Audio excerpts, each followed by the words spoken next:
Welcome back to the channel. Welcome back to another episode. Boy, this is a hell of a day, a hell of a month. My portfolio was really taking off and doing well. And as of last Friday, right after Thanksgiving till today, Monday and Tuesday, the portfolio has totally U-turned. And so if you're new to the channel, what I like to do every single month is open up my Excel spreadsheet, open up each account, go through all of our investments, and kind of share with you what positions we added to, what positions went up, what positions went down, and kind of just have a discussion as to what I'm thinking about the market, what kind of events are going on with the new variant possibly being a hindrance to the market, which is why we saw a lot of pain red Monday that turned around, and then today with Powell talking about inflation not being as transitory as he thought he was and possibly ending tapering a little bit sooner. The market had just kind of fallen from underneath itself, and on the short term, that's bad. Our portfolios actually went down this month over month, but this is the perfect time. I have already set up my transfer to get my $3,800 into the market, so that I could take advantage of this buying opportunity. So let's not waste no time. Let's get right into it, right after this.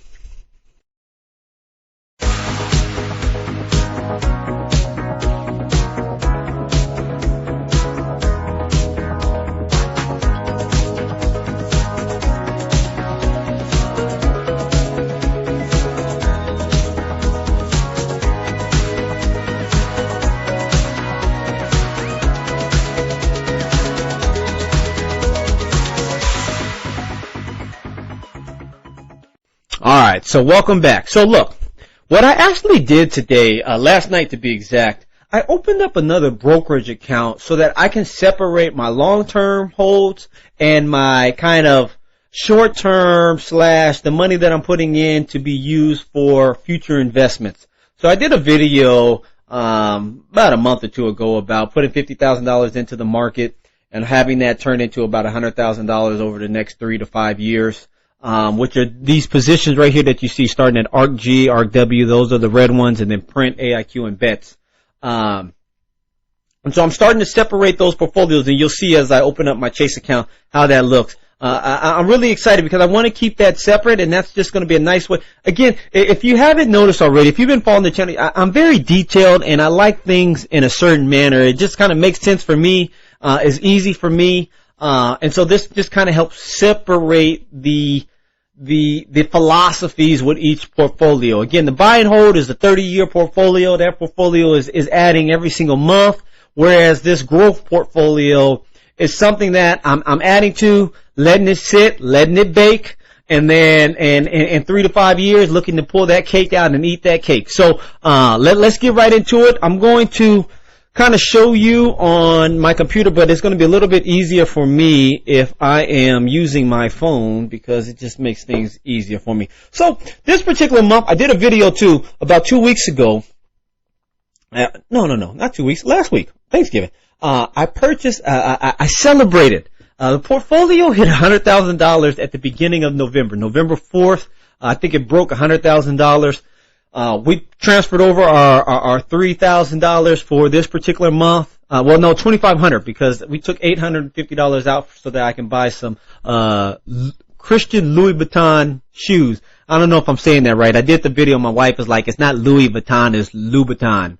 I know, red bottoms. We bought some red bottoms. And so, or I bought some red bottoms for myself. And I'm not saying the name appropriate, but that's neither here nor there. We were able to, see right here? So this is the long-term buy and hold portfolio, and then this is the new portfolio that, I just opened up last night. And as you can see, I transferred over some positions. I actually transferred over the ARC-G and the ARC-W, which is why you see negative 17,000 and then a plus 17,000, because I wanted to get those positions, since they're done with, over into, the appropriate account. Today was a hard day for us, you guys. As you can see here, I think it went down about 1.5%, 2%. The reason that I really wanted to separate this stuff is because this gain and loss right here. My growth portfolio has been doing terribly the last 30, 60 days. It has been down significantly. I want to go back real quick to this guy right here. Oh, you can't see it. Damn it. My ARCG, let me see. I don't think you'll be able to see it. Can you see any of the tax allotments yet? No, you can't see. They'll be maybe tomorrow. My ARCG and my ARCG is down like 35%. I'm down like 3,500, $4,000 just in this one position. And so that brings up a concept for those that are new to investing and getting into investing. You have to understand that this is a long-term game. As you are going to be made aware, if you're not already made aware, there is many different events that occur in the market that has a positive or negative effect. And right now, Cathie Wood, ARCG, growth positions are really getting hammered due to the transitory inflation, due to not having any certainty just yet on the tapering effect, not having any certainty as to when rates are going to be getting raised, interest rates are going to be getting raised. And so with all of these, it makes it very hard for growth stocks to continue having a lot of money into them. And the reason that I believe, I don't know if I'm true or not, and I'm constantly learning as I go through this, but I believe it's because there is so much uncertainty, people are pulling money out of these positions and putting into something that is a little bit more safer. So your high dividend plays, your theoretical blue chip type of stocks, stocks that just aren't going anywhere. Your Apples, your Googles, even Amazon is starting to kind of fit into that is just a very good cash park. A cash park is a term that I use when I am talking about positions that, just theoretically always go up, never go down. They get you your 5, your 8, your 10% year over year, no matter what the market is doing. And no, that is not 100% true, but 9.9 times out of 10, that is true. And so right now with this kind of uncertainty, supply chain issues, a lot of the growth stuff is really getting hit with a lot of headwind and not really being able to take off. So let's get into it and let's talk about how the positions are doing and where we are at. So QCLN, I added some to this. Let's see here. All right. So what I like to do always is just see if my cost basis went up. What else do I like to do? How many shares went up? And then that's pretty much it. Okay, so let's go over here.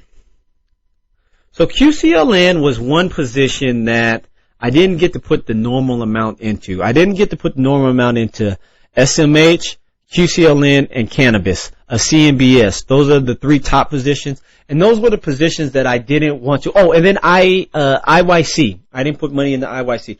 The money that I took out to purchase the Louis Vuitton shoes, I had to find $850. So theoretically, that's three positions at $300, $900. I took $850, and put that on the shoes. So three positions weren't going to get the money that they theoretically, were used to getting every single month. So I didn't put no money in IYC. I put $0 into SMH. SMH is doing great for me right now. It's up 33%. Year to date. So, and then I put in like half. Let's see. I can tell you how much I put in here. $100, $150 to QCLN this month. Come on. Position details. I only put in $160 this month, in the QCLN, and theoretically, normally I'm used to putting in $300 every single month. But that's neither here nor there. So 14,983.46,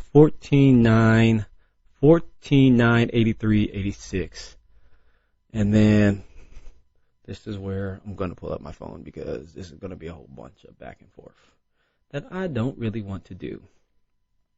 So, you guys, I was actually a little bit nervous about doing today's broadcast or episode, video, whatever you want to call it.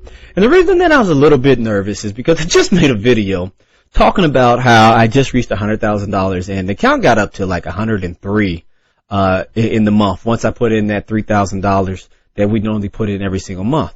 And I swear, as of Friday, between it being down like 2% Friday, being up 1% Monday, and then down another 2% today, it has dropped to like 95,000. Well, I don't need to guess. I don't need to guess. Summary.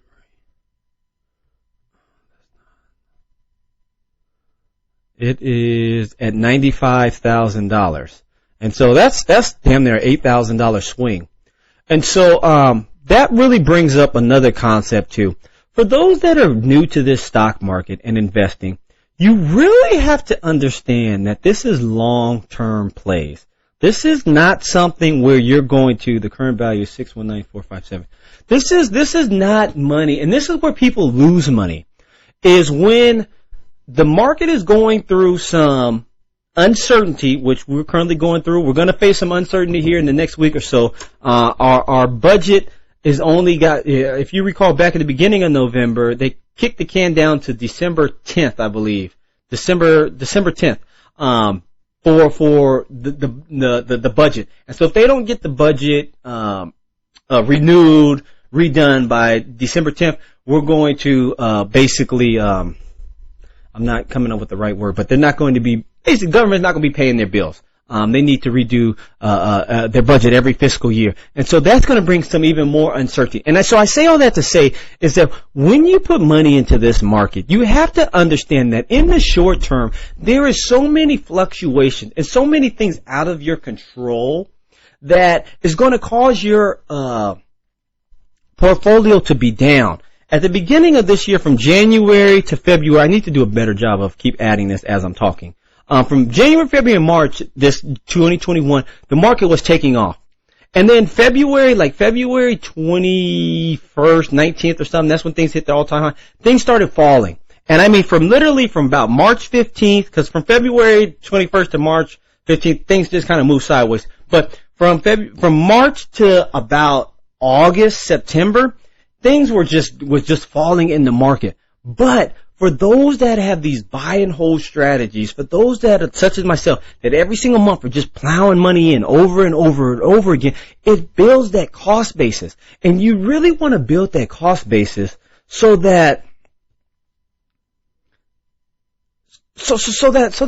you can get 20%. I'd rather get 20% on a $100,000 cost basis than 20% on a $20,000 cost basis. 50, whatever the case may be.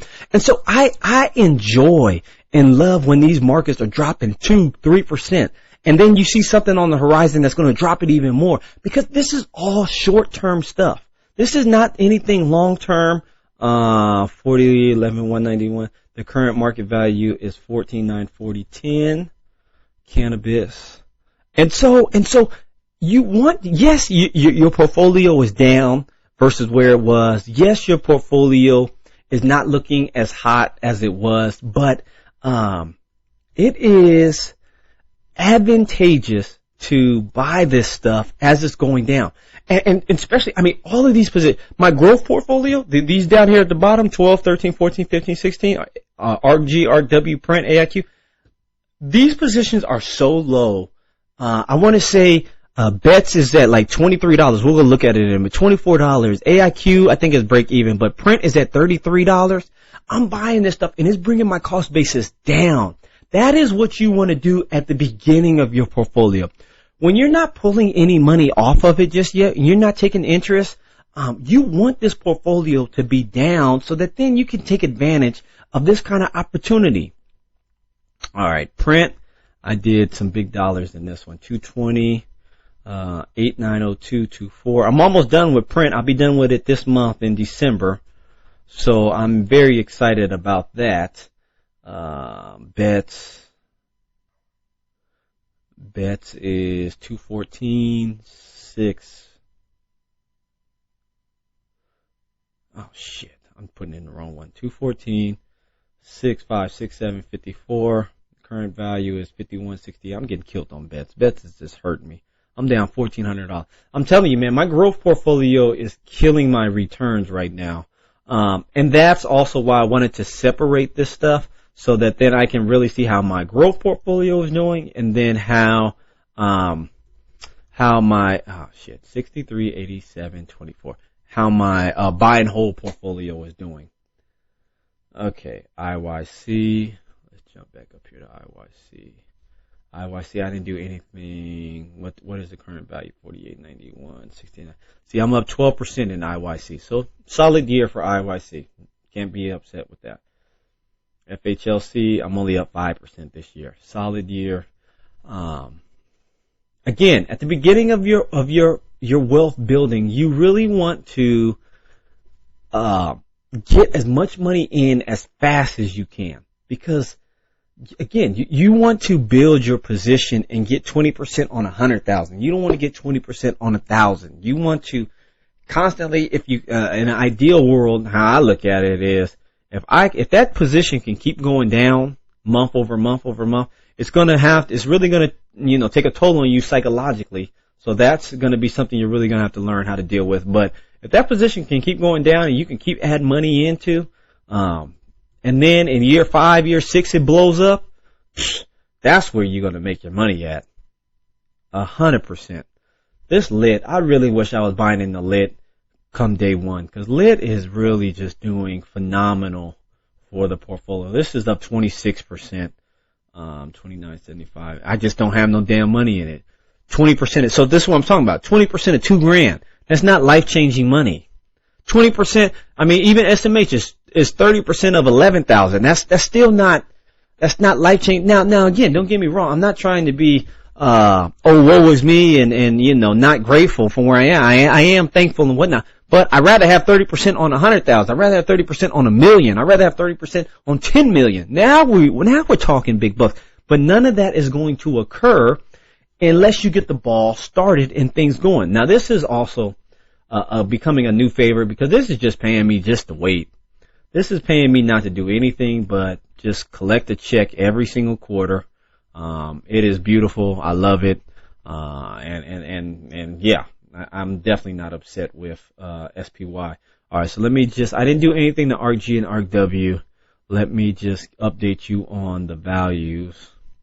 So ARCW 933.511.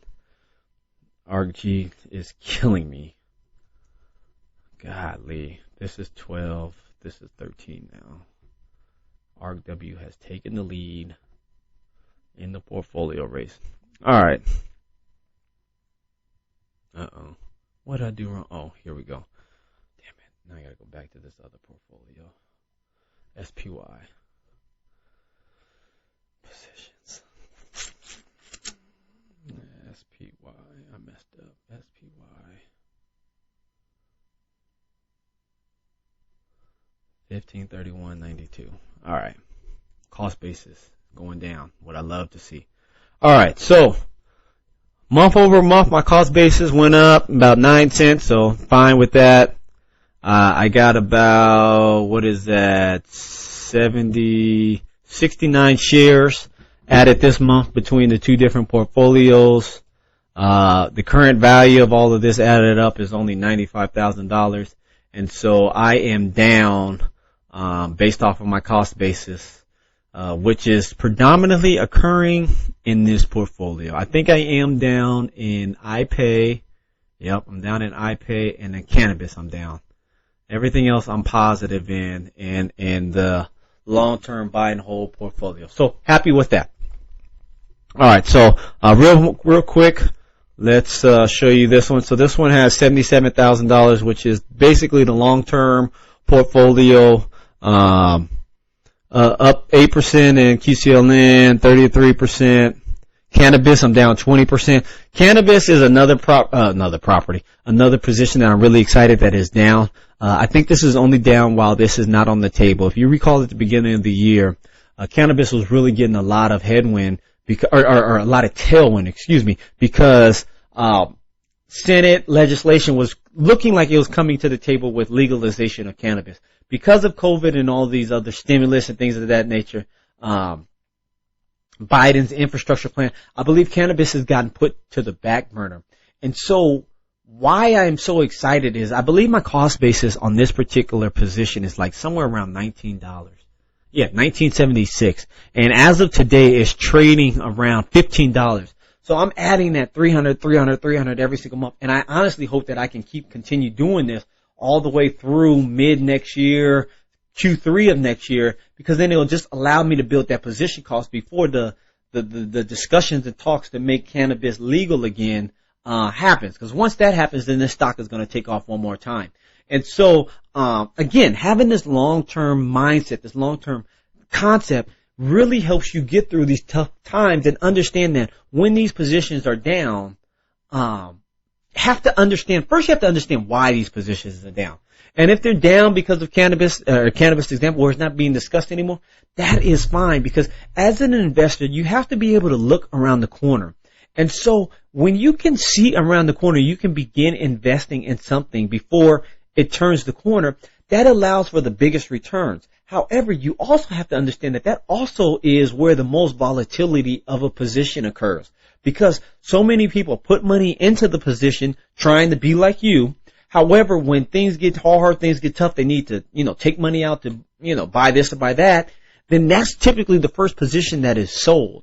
And so with that being said, you have to understand that you're going to get some fluctuations with these 6-month, 12-month positions, or 6-month to 12-month positions that are out.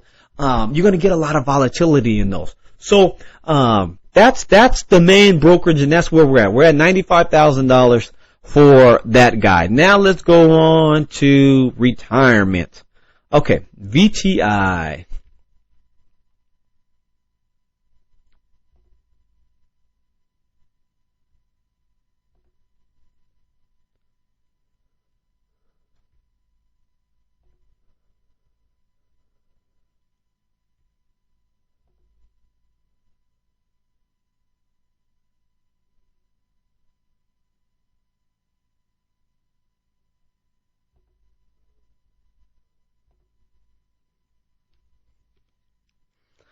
All right, so here we're now at the retirement account.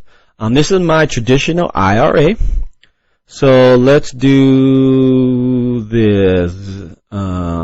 We can delete this. Save it real quick so I don't lose anything of the old stuff. 92, and then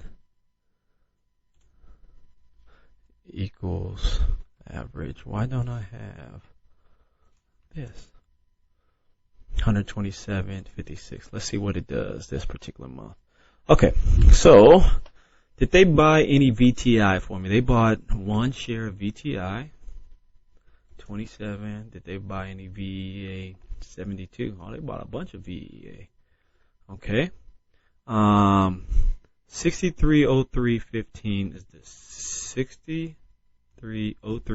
Did I say that right? Yep. 35.78.40. And then how much cash? 214.32. 214.32. Alrighty, perfect. Position cost 55.85.13. 55.85.13. Excuse me. 35.90.16. Alright, so the traditional IRA isn't really anything exciting outside of it pays the best dividends for me at this current stage. On $10,000, I'm getting more dividends than on the $100,000 portfolio, which is going to be changing next year, because I'm going to be adding FUTY into the portfolio, as well as I didn't do a full year SPYD, and so now with SPYD being added into that, it's going to be pulling more dividends. As well as, if you saw my Louis Vuitton, the next goal of mine is to get a portfolio that's paying out $1,000 a year. And so this is the cool thing that Chase does, is it gives you a little summary right here. Right here, if you see $350, as of right now, my portfolio is going to generate about $350 in annual dividends.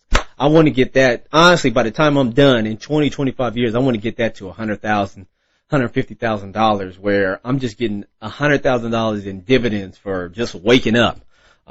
That's going to take a long way, and that's going to be some time, but that is something that I'm working towards. But as of right now, the next goal that I'm going after is $1,000, and I believe that that's going to be accelerated greatly once I start purchasing in the FUTY, as well as doing a full year at SPYD. And then even ONEQ is going to be a dividend play that's going to provide some dividend returns and whatnot. So I gained about 7 shares here, and then my cost basis did go up for this particular portfolio. Not bad, just whatever. Save this bad boy with this new information, and now let's talk crypto.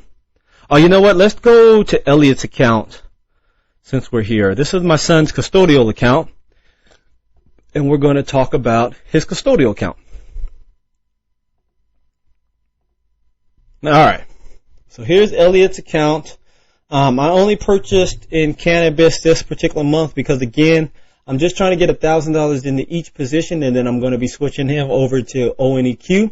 I also did another video on why I would like to, or if I had to do this all over, and what I'm doing for the second child is putting all the money in the ONEQ first, and then as that position grows and gets big enough, then pulling money out of ONEQ and pulling it into whatever position I want to get started at. So Elliot is 38. Whoa. I already did 825. Oh, I already did Elliot's. 825, 998. Okay, so I just need to do the current values. Current values 1,002, 43,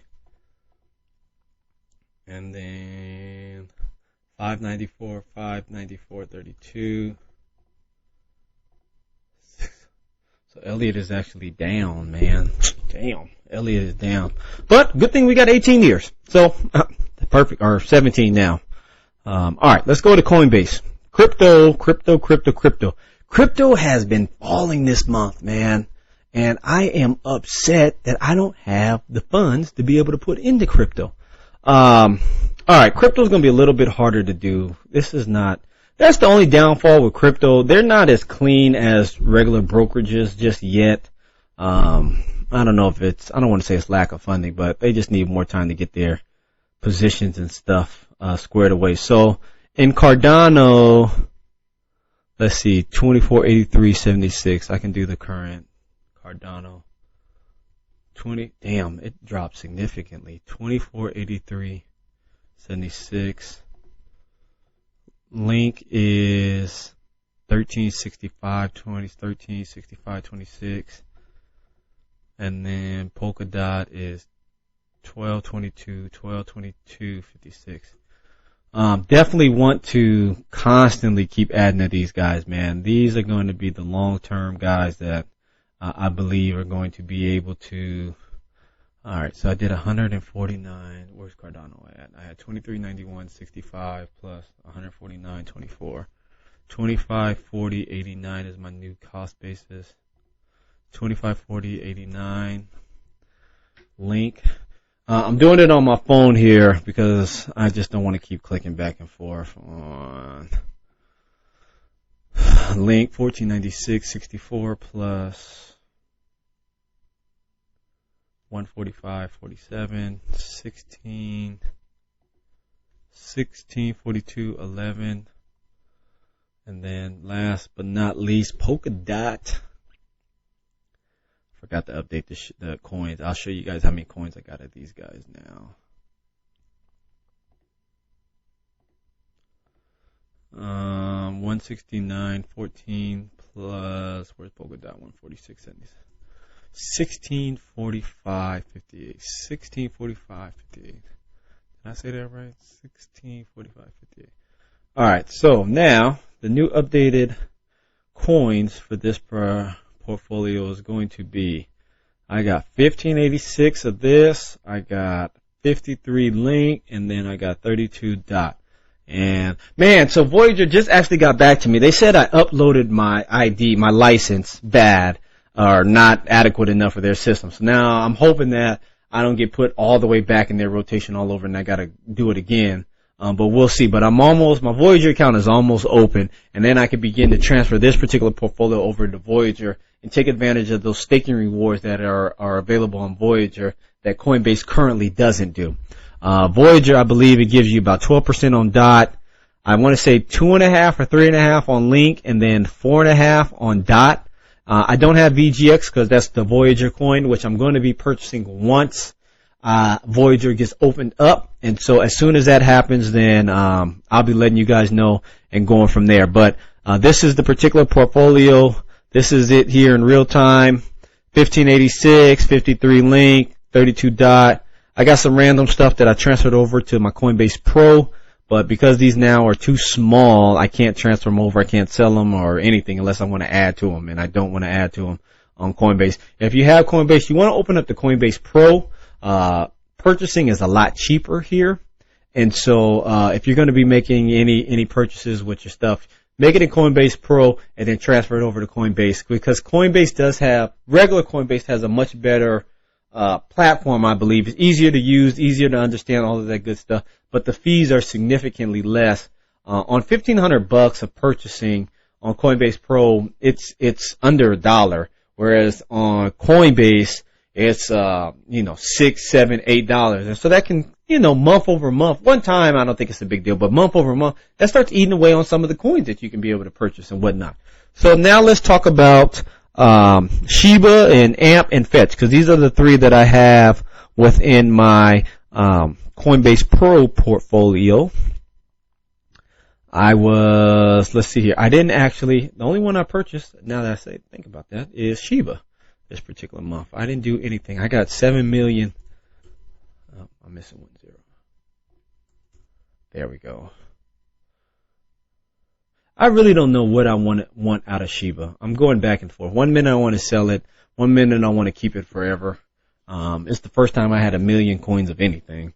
And so I believe it's starting to have that kind of sentimental value. But that is what gets in the way of being a good investor. And so you can't let that happen. Again, the other thing about Coinbase Pro, it's just not easy to calculate your different stuff. So 359.25 minus 329.06. So 30.19 plus 210.27, 240.46, 240.46. All right, so I am officially done with Shiba. I'm not putting no more money into Shiba. So I'm going to turn this one red because they are done. Put a fork in them. All right. And so now what I have left is AMP and Fetch. And so maybe this month, I don't know if I'm going to take I typically put $500 into crypto every single month. And so I don't know if I'm going to take the 500 and finish one of these or add it to the ADA, Link, and Dot. I'm going to go back and forth once I have it. I typically don't do the crypto investing until somewhere around the 20th of the month. That's typically when I have that $500 ready.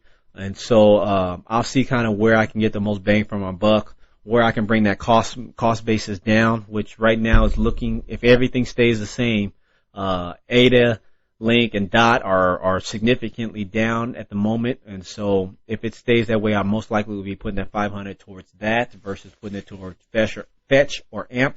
But I do also want to get those positions just completed with. I'm tired of kind of having all of these multiple things going at once and nothing completed. Personally, that is not my personality, and I don't like that. I don't like the feeling of just having nothing done. So it really makes me feel good, and that's why I change things to different colors, because it just sits well with me when I see that Shiba has the money that it's supposed to have. I'm done with it. I don't need to add any more money towards that. So I might finish out Fetch, finish out AMP, at least one of them, because the $500 isn't going to be able to do both. But we'll see once that process comes. So with that being said, thank you guys very much for coming along with me with the November update. This is just another version and another way for me to share with you how we're doing, different things that we have felt and gone throughout this particular month. It was very hard for me to buy those shoes and see the market have a downturn, and knowing that I could have used that $900 towards adding to some of the positions up above. But I'm not going to celebrate again till this portfolio gets over $200,000. So I said that there's going to be many downturns between now and $200,000. So enjoy the funds. You worked hard to get to 100, but now let's get back to work. So thank you for coming along, and look forward to seeing you at the next episode. All right, talk to you soon.